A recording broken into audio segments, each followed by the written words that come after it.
Você está ouvindo o programa Refrigério e Paz, programa da Ormesse, Ordem de Ministros Evangélicos do Estado do Ceará.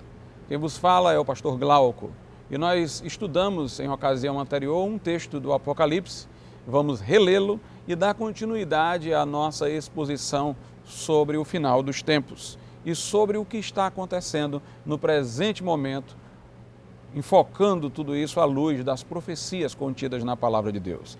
Então, Apocalipse 17 é o texto que foi lido em ocasião anterior e será novamente lido neste programa. Apocalipse 17, a partir do versículo de número 12. E os 10 chifres que viste são 10 reis, que ainda não receberam o reino, mas receberão poder como reis por 1 hora, juntamente com a besta. Estes têm o mesmo intento, e entregarão o seu poder e autoridade à besta. Estes combaterão contra o Cordeiro, e o Cordeiro os vencerá, porque é o Senhor dos senhores e o Rei dos reis. Vencerão os que estão com ele, chamados eleitos e fiéis.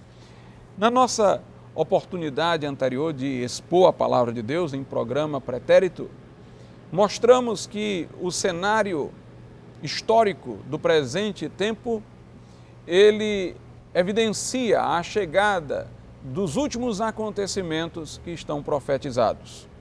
A Bíblia fala, conforme já o dissemos, de um líder político, a que popularmente se tem dado o nome de Anticristo, e este líder político estabelecerá um sistema de crédito mundial, globalizado. Já existem cartões de créditos que são de uso internacional, já existe, portanto, um sistema de crédito pelo qual você compra sem utilizar o dinheiro e muito difundido, muitas coisas não podem ser compradas senão por meio de um cartão de crédito, mas nós vimos que haverá o desenvolvimento de uma tecnologia específica e através de uma marca na testa, na mão, portanto, possivelmente um chip, alguma coisa do tipo, as pessoas irão comprar e vender e não poderão comprar e vender senão os que tiverem esta marca. E assim nós vemos que a Bíblia prevê para o futuro, que agora já é presente, um sistema de crédito global, um mundo que depende de consumo, de comprar e de vender, e também um mundo em que haverá um governo único. Nós também lemos que o número da besta é 666, 6 é o número do homem, 3 o de Deus, 6 3 vezes, quer dizer o homem desejando ser Deus. E vemos hoje que as pessoas afirmam que na esfera pública argumentos teológicos não podem ser aceitos, afirmações religiosas não podem ser admitidas, fazendo com que a fé seja lançada apenas para o recôndito da interioridade de cada um, para a privacidade de cada um, e na esfera pública prevalece o homem como se fosse a divindade e o centro de tudo. Esse anticristo, portanto, ele vai promover este endeusamento do homem. Ele se levanta, diz a Bíblia na carta aos Tessalonicenses, contra tudo que se chama Deus ou é objeto de culto. Nós estamos vendo também, hoje em dia, a secularização transformar-se em secularismo, a laicidade transformar-se em laicismo, a pretexto de laicidade, a pretexto de secularização. Tem havido uma grande perseguição à religiosidade, à expressão da fé na esfera pública, particularmente uma perseguição para com o cristianismo. A Bíblia diz, conforme já também o dissemos, que a besta levantar-se-á contra Israel. E hoje na Europa uma onda de antissemitismo tem se difundido. Diz a Bíblia que o Império Romano antigo vai ser restaurado, obviamente, sob nova forma, não como um império necessariamente. E nós estamos vendo hoje a comunidade europeia, que exatamente ocupa aquele espaço outrora ocupado pelo Império Romano. A Bíblia diz que dentro dessa comunidade 10 reinos se destacarão e com um só intento e motivo irão entregar o poder à besta, que figurará como uma espécie de governante conciliador, de direcionador político dessa União Europeia. Então, nós estamos a viver num cenário que, muito embora ainda não concretize todas estas coisas, mostra a viabilidade da ocorrência destas coisas, atestando a veracidade da palavra de Deus. E vemos também que os tempos estão se estreitando para aqueles que estão do lado do Senhor, para aqueles que estão a defender os valores do Evangelho. É interessante que a situação que vemos hoje é muito parecida com a do nazismo na Alemanha. O que foi que aconteceu? Depois da Primeira Guerra Mundial, na Alemanha difundiu-se o pensamento de Heidegger, que relativizava o conceito de verdade, o pensamento de Nietzsche, que relativizara outrora, antes de Heidegger, não apenas o conceito de verdade, mas também o conceito de valor, e ele fora um grande adversário da mensagem cristã. A Alemanha, portanto, torna-se uma Alemanha neopagã, rejeita o cristianismo, e sua ideia na época da Segunda Guerra Mundial com Hitler era a do Terceiro Reich, era de restaurar o Império Sacro-Germânico, porém não mais sacro no sentido cristão, mas restaurar aquela grandeza sem a roupagem cristã. E nós vemos hoje os documentos jurídicos da União Europeia não fazendo alusão ao passado cristão da Europa, pelo contrário, repudiando deliberadamente este passado cristão, como se essa Europa unida fosse uma nova Europa diferente daquela que teve por origem as influências do cristianismo. E nós vimos em que terminou o nazismo, no totalitarismo, na perseguição aos judeus.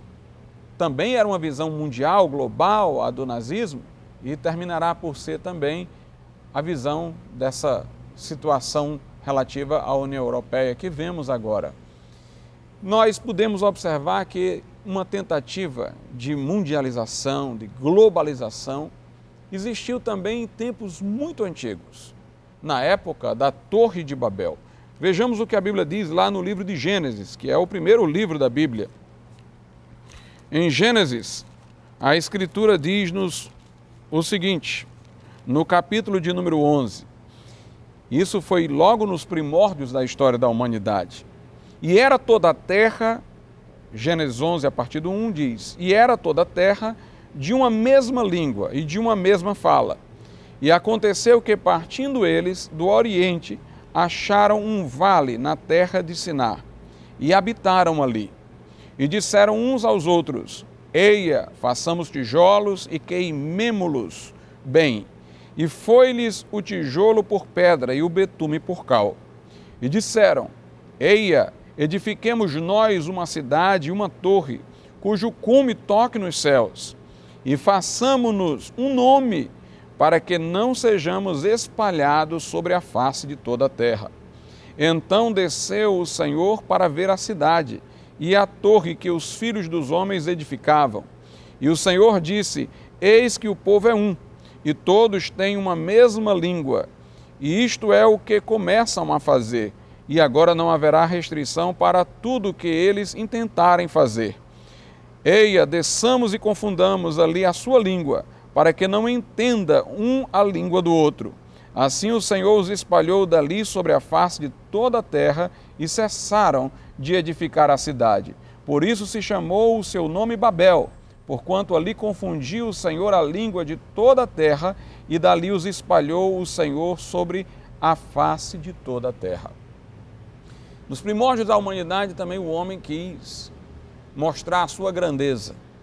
E os homens que existiam de vários lugares se aglutinaram, erigiram uma cidade e quiseram erguer uma torre que tocasse os céus. Uma visão mais simplista, imagina que eles pretendiam realmente uma torre muito alta, que literalmente tocasse os céus. Mas a ideia deles era de fazer um monumento de grandeza, como os Estados Unidos tinham as duas torres gêmeas, monumento emblemático de sua pretensa grandeza e superioridade. Assim também eles quiseram fazer uma coisa muito grande, tocar os céus aqui é o seguinte, é mostrar que nós somos grandes, que nós somos elevados. Interessante que esse projeto de unidade humana não tinha Deus nas suas metas, nos seus objetivos. O objetivo era o homem mostrar que ele era capaz de fazer algo superior. Eles disseram, vamos fazer um nome, vamos glorificar a humanidade. Era um endeusamento dos seres humanos. Por isso que Deus puniu aquela arrogância humana, dividindo aquelas pessoas por línguas diversas. E por meio dessa diversidade de idiomas vieram diferentes povos, diferentes nações.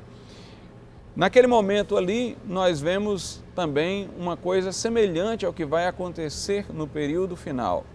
Hoje, no mundo globalizado também, as pessoas querem fazer uma coisa grande, que toque os céus, que exclua Deus, que projete o homem como se fora a própria divindade. Naquele tempo, uma coisa os unia, era que tinham todos a mesma língua. Obviamente, hoje, apesar da grande difusão do inglês internacionalmente, não se pode afirmar que haja uma só língua em todo o mundo, embora pelo inglês pessoas de todos os povos se comunicam. Mas há uma linguagem comum na humanidade hoje, que é a linguagem econômica, a linguagem do dinheiro. A economia não é mais uma economia nacional, é uma economia globalizada. Só se ouve falar de economia, é um culto a mamon, um culto ao dinheiro. Inclusive, as questões morais são resolvidas pragmaticamente, levando em conta o que possa ter melhor efeito para o mercado. As pessoas fazem apologia de uma libertinagem sexual, defendem inclusive a sodomia, porque, tirando o rigor da moral cristã, eles estão abrindo novas frentes de mercado para venderem coisas, para prestarem serviços àqueles que querem dar vazão a todos os seus sentimentos promíscuos e imorais. E de semelhante modo, muitas outras questões morais estão sendo também debatidas em nível econômico, inclusive a questão, por exemplo, dos embriões, a descartabilidade dos embriões. Pessoas estão defendendo o aborto por razões econômicas, como se uma determinada mãe, por ser pobre, não tivesse condições de criar aquela criança, ela lhe seria um fardo, melhor lhe seria um aborto. Nós estamos vendo a comercialização do próprio ser humano. As pessoas falam hoje do ser humano como se fora uma mercadoria, produzem embriões para fazer investigações em células troncos. E nós estamos vendo exatamente essa objetivação do ser humano, essa coisificação do ser humano, porque tudo tem virado mercadoria, inclusive o ser humano. A Bíblia fala no Apocalipse também da Grande Babilônia, que tem um sentido religioso, é a forma fluida de religião dos últimos dias, que vai, de certa maneira, dar apoio a esse novo regime político, mas a Bíblia fala também dessa Grande Babilônia como uma estrutura econômica macro, capitalista, globalizada, e em que tudo é visto como mercadoria, inclusive os seres humanos. Veja aí o que a Escritura diz em Apocalipse, no capítulo de número 18, vai falar da queda dessa grande Babilônia, dessa grande estrutura, e veja o que diz, Apocalipse 18, a partir do 11, e sobre ela choram e lamentam os mercadores da terra, porque ninguém mais compra as suas mercadorias, mercadorias de ouro e de prata e de pedras preciosas e de pérolas e de linho fino e de púrpura e de seda e de escarlata e toda madeira odorífera e todo vaso de marfim e todo vaso de madeira preciosíssima, de bronze, de ferro, de mármore, e canela, e perfume, e mirra, e incenso, e vinho, e azeite, e flor de farinha, e trigo, e gado, e ovelhas, e cavalos, e carros, e corpos, e almas de homens. Note, eles comercializam todos esses produtos e no final ele coloca, e corpos e almas de homens. Os corpos dos homens estão sendo comercializados. A indústria que está se associando às manipulações genéticas, está comercializando seres humanos, os bancos de sêmen, onde se encomenda fecundação, estão comercializando corpos humanos. E essas religiões que advogam a teologia da prosperidade, que confundem felicidade com aquisição de bens, que estão prometendo às pessoas um sonho de realização financeira em troca do dinheiro que elas investem nessas igrejas, elas não dão por amor, porque dar por amor a Cristo é uma virtude, deveríamos dar aquilo que Ele nos requeresse, mas as pessoas estão dando por investimento, então são religiões que estão comercializando os próprios seres humanos. Então a Bíblia mostra toda essa Babel.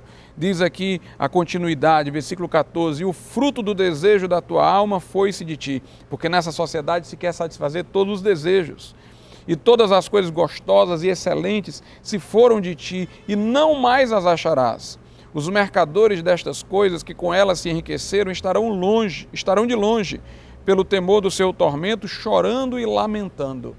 Portanto, você que está centrado apenas no projeto de felicidade desta sociedade que a tudo mercantiliza, você que projeta a sua felicidade no consumo, você que se imagina realizado nesse sistema, saiba que esse sistema cairá e o seu sonho de felicidade é fútil. Só há felicidade na pessoa de Jesus. No final, o projeto de Cristo vencerá e os que estiverem com Ele, chamados e fiéis, vencerão também. Vamos orar a Deus nesse momento. Santíssimo Deus e Pai, acorda, Senhor, as pessoas e a sociedade. Faze com que consciências que estão adormecidas se despertem e que a voz profética de pregadores comprometidos contigo possa soar, Senhor, e vidas pelo arrependimento conheçam a Cristo e conheçam a salvação que é por meio dele. Em nome de Jesus te pedimos. Amém.